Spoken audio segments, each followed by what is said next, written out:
Hi everyone, it's Osh. I just want to say that everything is going well in Shanghai. I'm going to show you my view from my room. It's like this. I am on the 12th floor and today the weather is kind of bad, so I'm just going to stay in my room to study. Yeah. Bye bye.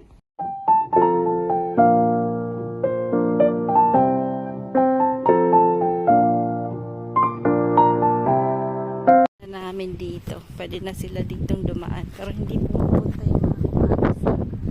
Natatakot yata na pumunta sa harapan.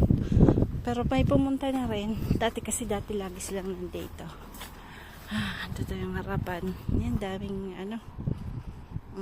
yellow flowers. Kasi parang okay. Hindi na siya. Linagnat siya lang isang beses lang siyang pinagpawisan. Ha? Oui, mais tu peux pas les mettre là. Parce que quand on a plusieurs voitures, tu vois, on a dit. Ouais. Après, c'est là-bas qu'on peut les mettre aussi un truc. Ouais, puis ça, en même temps, ici, là. La gamme. Hein? Ça va pas t'aider. Parce que même si t'es notre voiture, Ouais, des fois, tu vas juste là. Hein? Ouais. Bon, là, c'est mieux qu'il n'y ait rien là. Il relie bien. Ah oui, lui il est beau. Ah ouais. Petit, lui, non? Ah ouais, c'est tout petit. Il grandit plus vite que l'autre là-bas. Ouais, j'ai l'impression, ouais. Il est beau, lui. Après, when you need to valori tout ça, you need to I put the rice, when you clean the rice. C'est pareil, il pousse. Ouais. Et lui, waouh, il a pris, c'est incroyable. Gusto ko dito lagyan ng something kasi ito parang Ça, on regarde, on coupe ça. sila. Or, genre pour les mettre en arbre fruitier là-dedans. Bon. Après, c'est jolie fleur rose. Ouais. Ah ouais, oui, il y en a qui en ont, c'est là-bas. Yung mga pots nagsisimula na. Kaya lang namamatay kasi yun ang mahirap. Kailangan makahanap po ako ng flower na all year na po. Ganyan ito. Parang ganyan. Kasi we have all the same problem every year. Yung namamatay siya. Namamatay po yung halaman ko. Ngayon nakakaanong paso. Ça c'est vrai. Non, ça cache là. Hein. C'est bien là. Hein. Ça, il faut qu'on mette un truc ici. Ah. Ça, il y en a un arbre avant ici. T'as vu? Là. Là. Même un petit citronnier. Comment il va pousser après avec les... Ah oui, tu peux couper. Ah oui, c'est pour ça que je pense qu'ils sont coupés ça. Ici, un Ouais, ouais. Ah oui. Ah oui, c'est vrai. Kami sa kabila. Dito kasi may mga onions, di ba, na tinanim. Kaya lang, liliit pa. Yan. Nagkikit pa sila. Ang buti-buti pa na ang mananiprank. Kami sa kabila. Dito pwede namin lagyan sana ang fruit trees dito. Kasi ito parang di masyadong umaasenso yung mga linagay namin. Eh.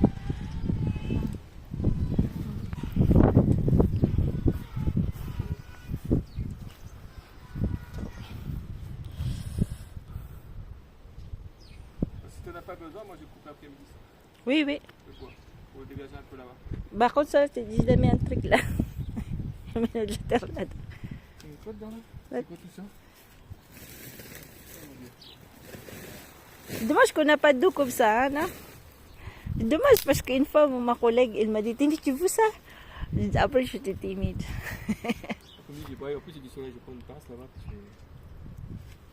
À chaque fois, ça m'emmerde. Si tu as besoin, on garde, mais si tu as une partie que tu n'as pas besoin. Ouais, oui, on va les couper. Parce que tu as encore des trucs de l'année d'avant. Ouais, c'est vrai. Parce qu'avec devant, on ne fait pas de cuir. Moi, je vais mettre ça aussi. Ouais. Yung mga roses, medyo namumulaklak na po. So,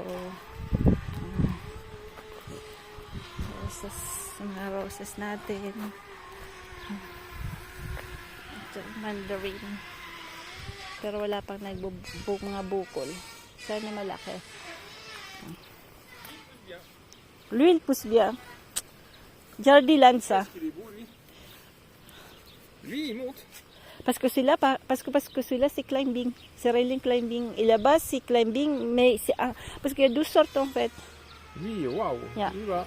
Parce que pag bibili po kayo ng rose na climbing, may isa talagang sinasabi nilang climbing na super climbing. Tapos may nagka-climb lang na hindi masyado.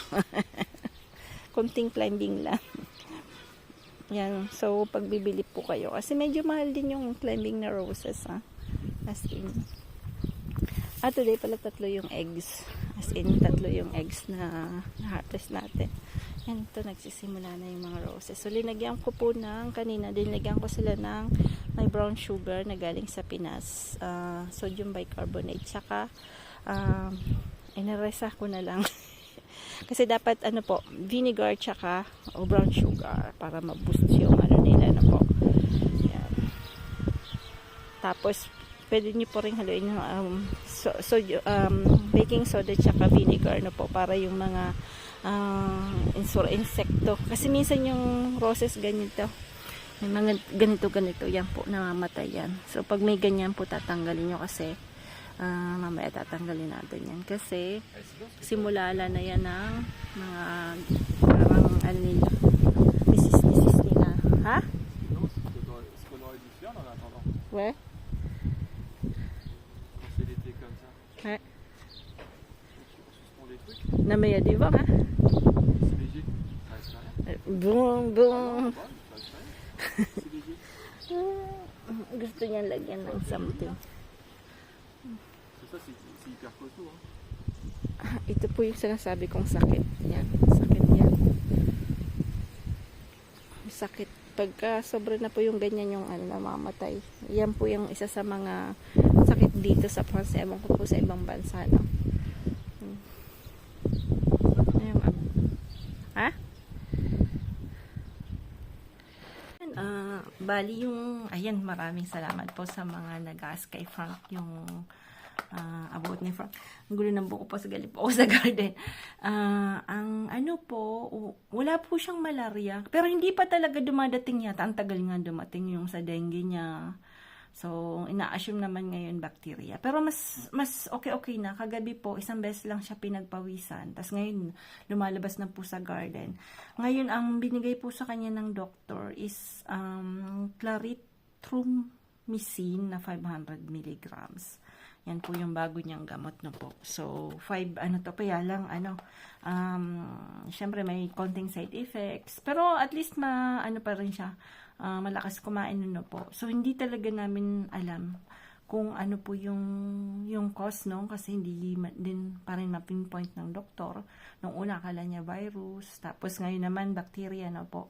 So, hindi namin alam kung anong cause, kung food, kung gawa nung may nakahawa sa kanya. So, we really don't know kung ano po yung cause nun. Pero mayroon pa rin ulit siyang normally tomorrow, kaya lang bukas po may dentist kami. So, normally mayroon po siyang blood test again, no? So, gusto pong again na mag-test siya ng, ewan ko pa nung gustong tingnan ng doktor, kasi medyo may tama yung atay niya, no po. So, tsaka medyo yung leukocytes ba yun? Basta yung isa sa mga white blood cells medyo mababa. So, kailangan check po yun ulit. So tomorrow po yun. So, titingnan natin kung ano po.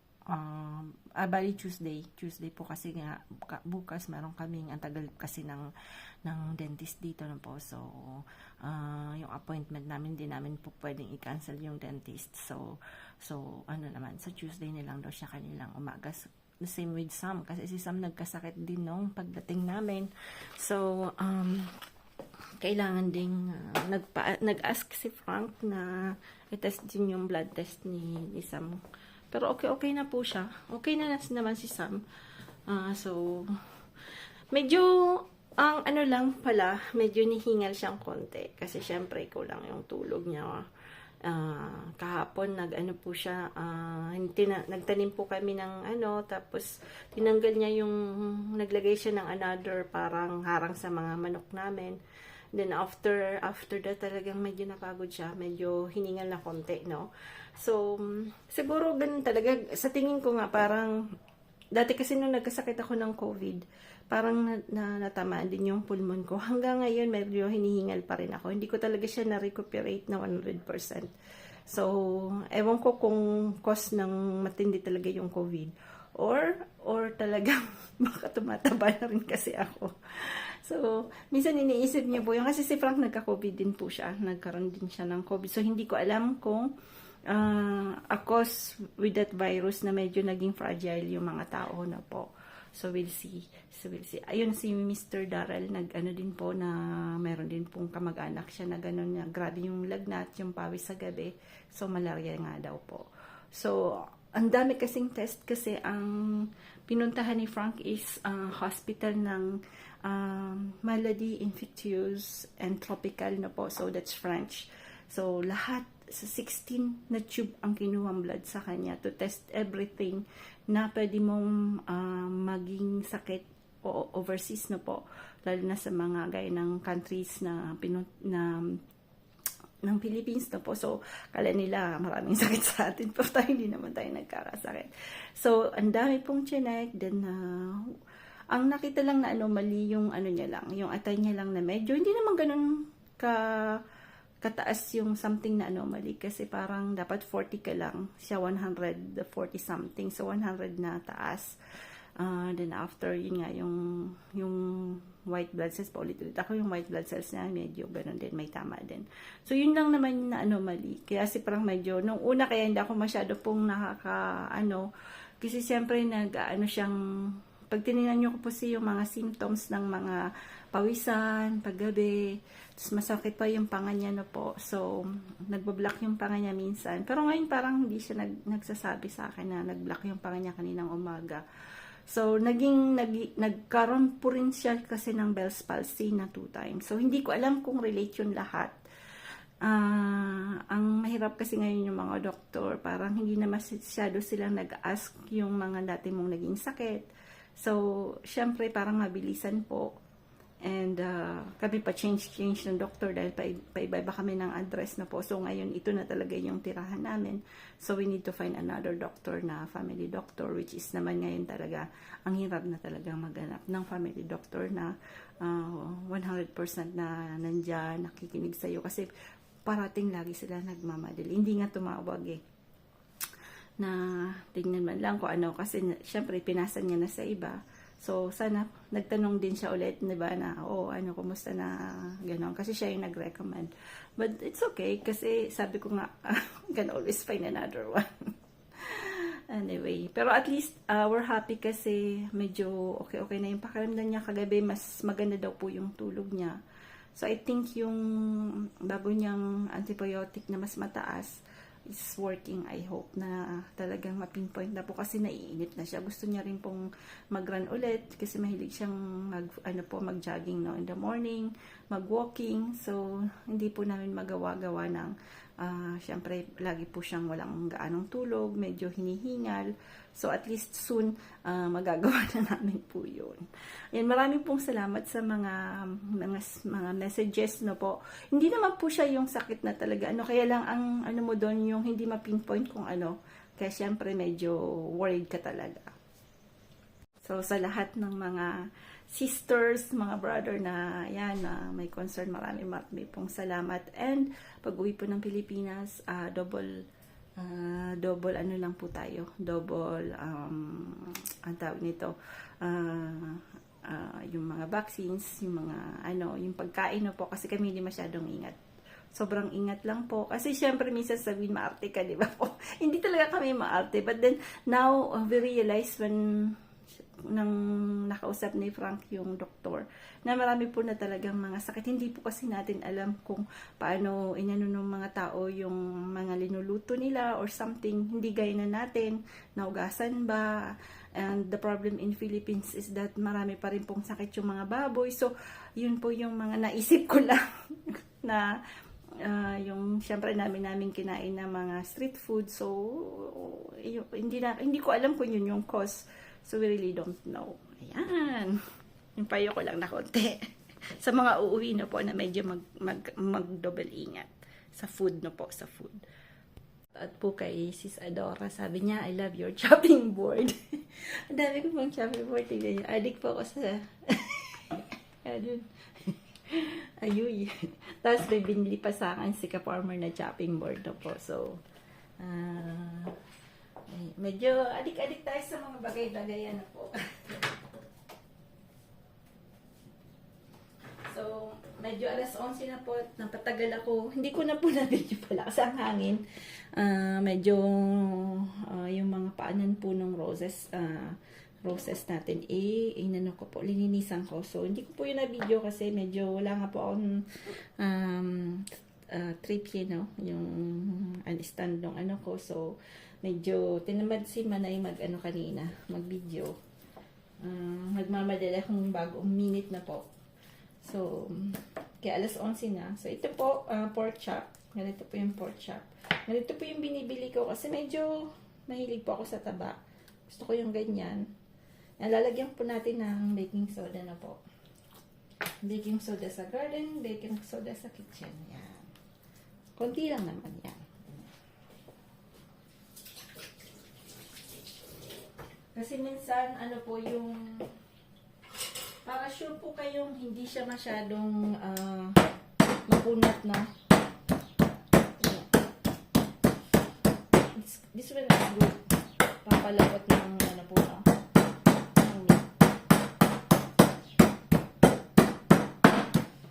So.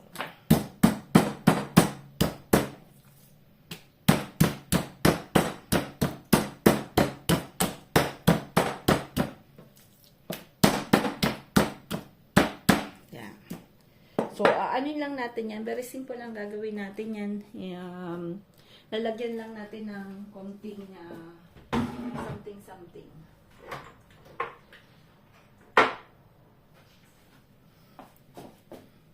Natin dito ng asin.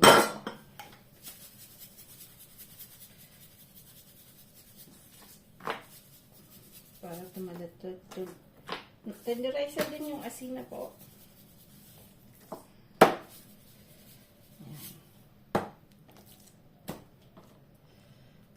Lalagyan natin ito.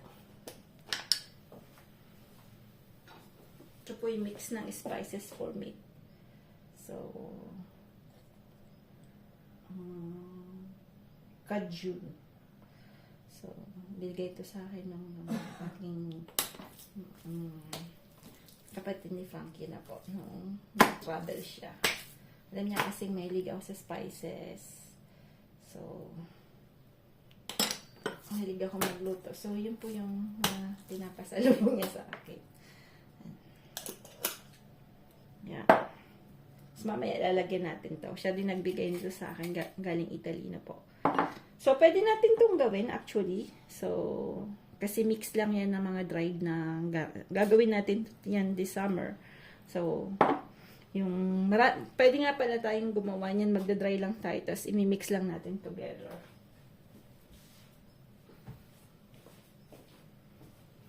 Olive oil.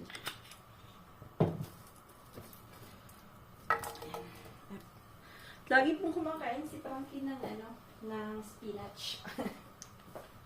Mamaya, gawa pala ka ng juice din. Na tawag dito. Na celery na po.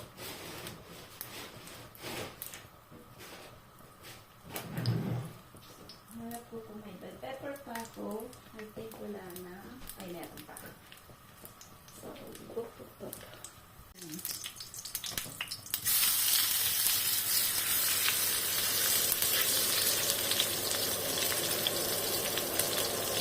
Sarap sana i-barbecue yan. Kaya lang, wala. Mahangin.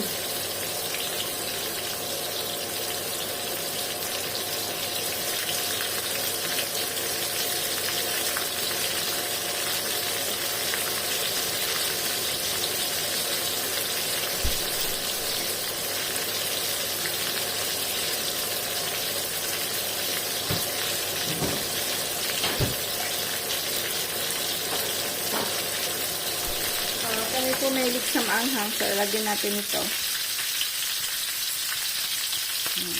Something spice. Pag Pagka hindi po medyo hindi po kayo mahilig sa mahang, okay lang naman po. Pag din natin lagyan yan. Kasi syempre, spicy yan.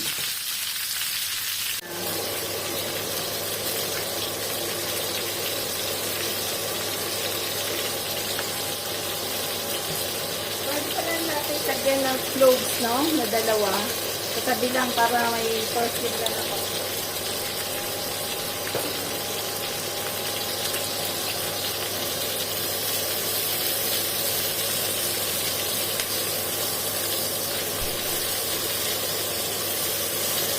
Mamaya lagyan natin yan ng ano. Bango. May langaw kasi nakapasok na isa. Pinapalabas ko.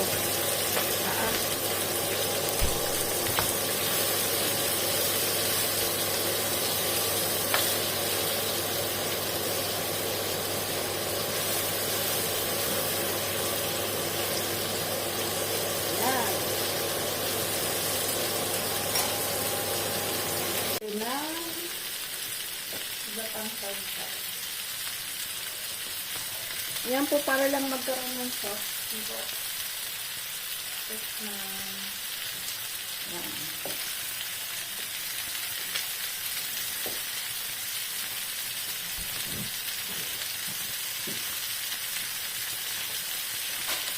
Nalagyan natin ng konting butter. Konting-konti lang. Ayan. Para yung blue lang yung ano niya. Ayan. Ang sauce niya medyo may lasang konti.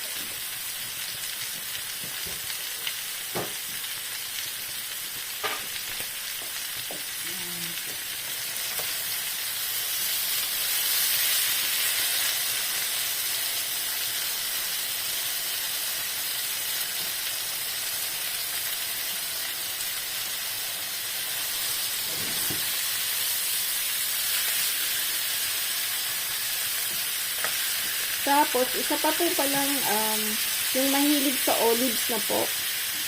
Yung olives po sa mahirap hanapin, ha. Experience namin, pero siguro sa SM meron po. But, kami po ay naghanap sa Arayat. Ay, wala po kaming nakita. Lahat, ang dami po namin yung tinanong wala po. So, nagpa-area kami, wala pong olives kasi wala po kami makita.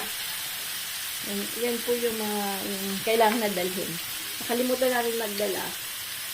So, ito lalagyan natin. Mahilig po kasi kami sa olives. Si Sam, kahit umaga kinakain niya yan. So, merong olives na wala ng buto.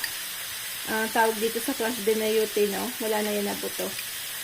Tapos, merong may buto pa. So, bilhin nyo na lang po yung walang buto. Kasi masakit yan sa ngipin pag nadalay. Mura lang, dito sa Paz, mura lang po yan. Kasi ang dami pong may olives dito sa amin.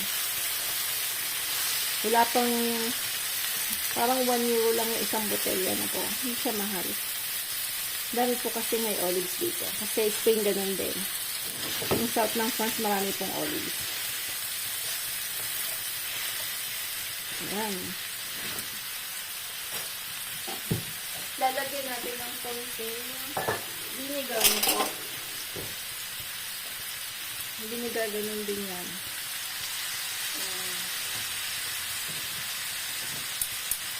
Magpapasta lang ako. Para maiba naman, kasi parati kaming rice. Dapat masanay na mag-rice, baka magmamahal na po yung mga rice joke. Yan. Gawa ng ating world economic problem na po. So, malamang po yung mga nasa US, sa ibang bansa, mag-stock na kayo ng rice na po.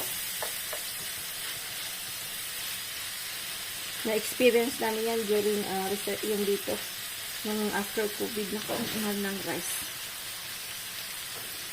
Nahinap hanapin. Kaya ako laging bumibili 20 kilos. Nung nangyari po yung dalawang nabili ko. Yung palit-bayin tayo. Hirap kasi hanapin minsan. Pag nahirap hanapin, Pwede naman pong indakin yun eh. Yan natin ng konting tuyo. Tuyo. Ayan ang itsura niya. Lalagyan natin ng spinach na po. Gawa nung ano po ni Frank. Yan po yung pinapainan ko sa kanyang lagi. So, hindi ko po tinatanggal yung balat. Nugasan ko lang ng maigi. Yan. Tina. Hindi kami bumibili ng tea na commercial na po. So, puro tisan lang kami na homemade na tisan. Tapos, lalagyan ko po siya na ng gloves din. Maganda rin po kasi sa kanya yan. Yan. Kasi may kama yung atay niya. So, kailangan niya po umano ng mga ganyan na titas. Kailangan ko buong ng turmeric. Yung totoo talaga yung roots ng turmeric na po. So, kailangan ko rin makahanap na. So, kailangan namin pumunta ulit din sa cherry store. Kasi doon lang po meron. Kaya, yan. Yan po yung mga, natin. Pasta po kami. My favorite joke. Yan, pasta.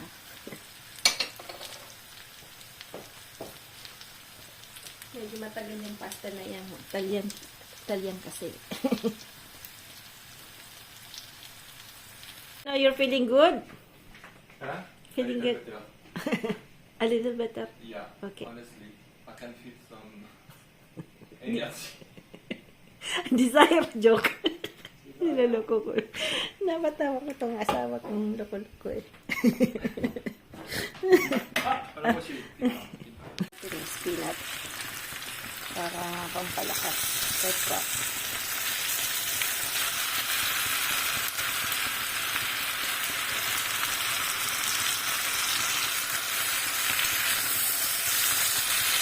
Alam mo yung pag may sakit ka lasing isa best medicine.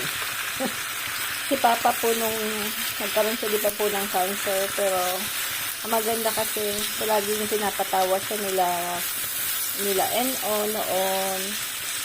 Dapat masaya siya lagi na po. Ganun din po sa mga parents natin na tumatanda na po. I mean, kahit, lalo na yung mga walang sakit na po. So, you have to always be patient with them and see to it na lagi silang nakatawa. Yung humahagalpak na tawa na po, yung talagang coming from inner na yun pa yung magandang nakita natin, yung madama nila na po. So, important kasi yung tawa. Nakakataas ng moral ng tao na po. Yan. Tayo. Dami na. Pulo na lahat ha. Sobrang hangin. Sama namin si Sam.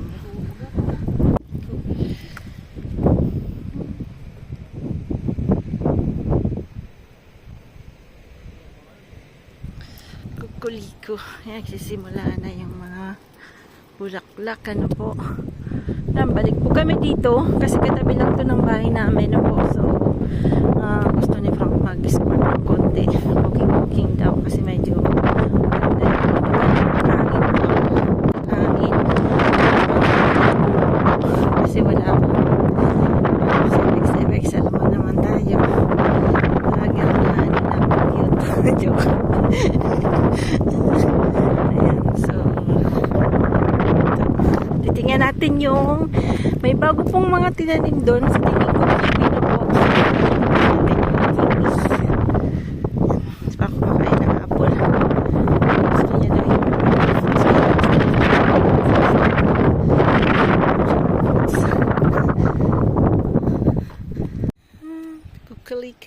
C'est marrant parce que là on a aussi des oranges. Papi. Ouais. Comment on a envoyé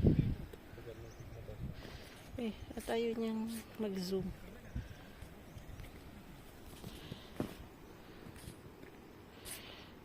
May topak na yung anak ko, ayaw mag-zoom Dalawa.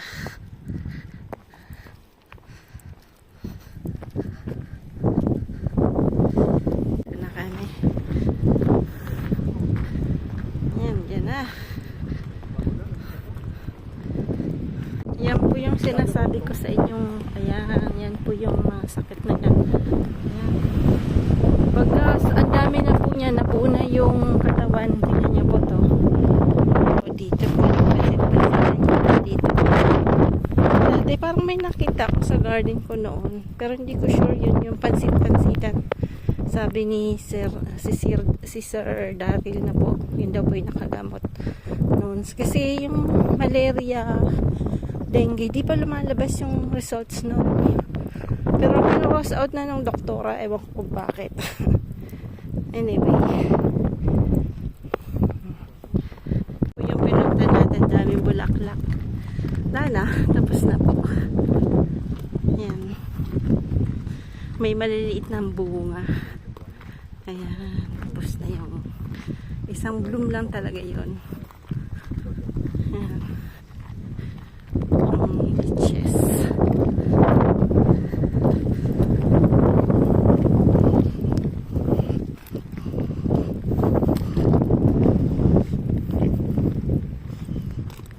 Lalagyan nila nung t'as vu ça prend ouais c'est pour récupérer des bêtes qui mangent le fruit tu vois non mais c'est là ça c'est pas